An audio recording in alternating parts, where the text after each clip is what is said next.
The sun was dipping low behind the fields when Mark Callahan realized he had finally hit the bottom. Not the kind of bottom you stumble into after a bad week, but the kind that swallows everything you ever were. Divorce papers still crumpled in the backseat of his truck, bank account nearly empty, reputation battered, and for the first time since he was 19, he had no bike beneath him, no brothers beside him, and no sense of who he was supposed to be anymore. Life had taken more than his pride, it had taken his identity. And as he stood before that old, rusted garage on the edge of a forgotten back road, he felt something crack open inside him.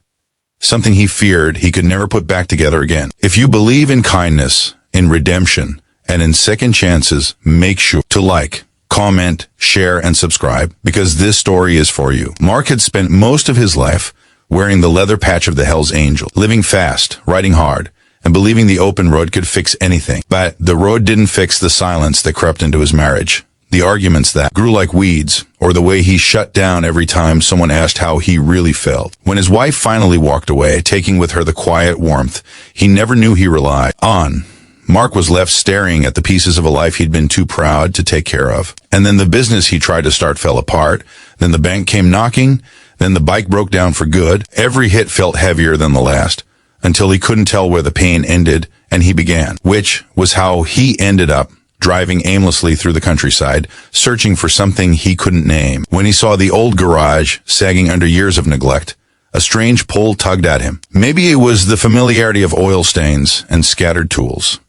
Maybe it was the faint shape of a covered motorcycle inside. Maybe it was desperation. Or maybe it was something deeper, the whisper of a life he used to understand. Mark stepped out onto the cracked concrete, the air heavy with the smell of grass and dust. The place looked abandoned, its siding warped and its roof dented. But there was something alive in it, some memory of motion, of hands building and fixing, of hope. He pushed the door open and the hinges screamed like they remembered better days. Inside, sunlight filtered through broken panels, landing on the covered bike, in the center like a spotlight. The tarp was stained and brittle, but beneath it, he could see the unmistakable curve of a frame built for long rides and quiet thoughts. His chest tightened. For a moment, he felt like that young version of himself again, the one who believed the road was a promise instead of an escape. The garage belonged to Old Man Harris, a mechanic known by every biker within 50 miles. Harris had passed years before, leaving no family and no one to carry on the work he loved. The property had been sitting, slowly crumbling, waiting for someone stubborn enough to care about it.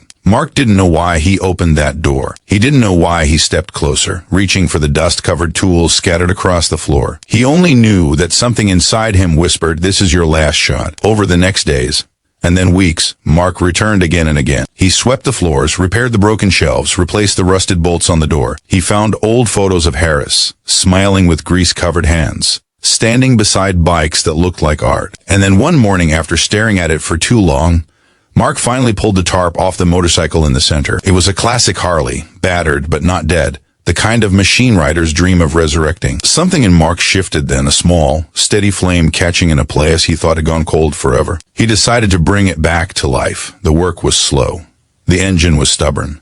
His hands weren't as steady as they used to be. And some mornings, the weight of everything he'd lost pressed so hard on his ribs he almost didn't show up. But he forced himself to keep going. One bolt, one hose, one wire at a time, and as he worked, he felt the fog inside him start to lift. Pain didn't go away, but it became something he could shape, instead of something that shaped him. He thought about his ex-wife often, not with anger, but with a soft ache, the kind that comes when you realize you weren't the man you needed to be, not for her and not even for yourself. He wondered what she'd think if she saw him now, hunched over an engine, fighting every day to be better than the man he'd been. People from the area began stopping by.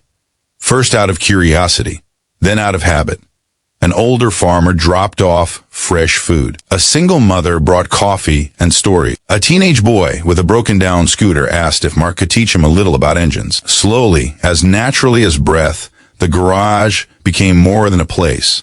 It became a pulse, a community. And Mark found himself at its center, not as a biker running from his problems, but as a man rebuilding something that once mattered. The day the Harley finally roared back to life, sunlight spilled through the open garage door and washed over him. Mark stood there, his hands trembling, his eyes burning. The sound was rough, imperfect, alive, just like him. For the first time in years, he didn't feel like he was falling. He felt like he was climbing. Word spread. People started asking if he'd fix their old bikes.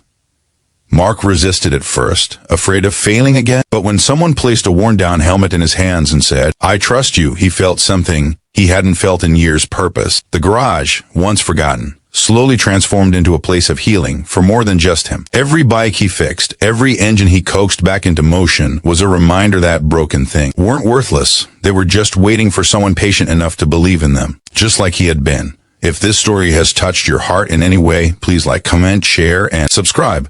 Your support helps stories like this reach others who may need them. Before we close, take a moment to comment. What's one second chance you still believe in? Because sometimes all it takes is an old garage, a quiet moment, and a stubborn spark of hope to remind us that life isn't over when it breaks. It only truly begins when we decide to rebuild.